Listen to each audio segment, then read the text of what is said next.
What's up everyone, welcome back to our channel. In today's video you are going to see how to display real-time network speed indicator on Samsung phone. So let's get right into it. Head over to your settings, go to notifications and go to advanced settings.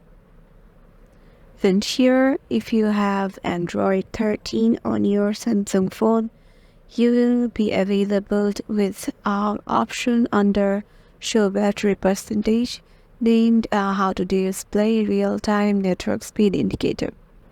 So you just have to turn it off, and then you will get your real-time network display beside your Wi-Fi or your mobile network.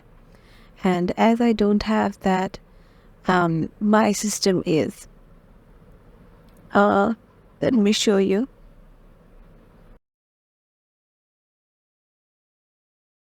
It is One UI version 6.1 and Android version 14. That's why Samsung just updated this and disabled the option in my Android version or Android 14. And yeah, this is it. If you are using Android 13, then you'll be able to access it. Hope this video will help you out, and make sure to give it a thumbs up and subscribe to our channel, and we will see you in the next one.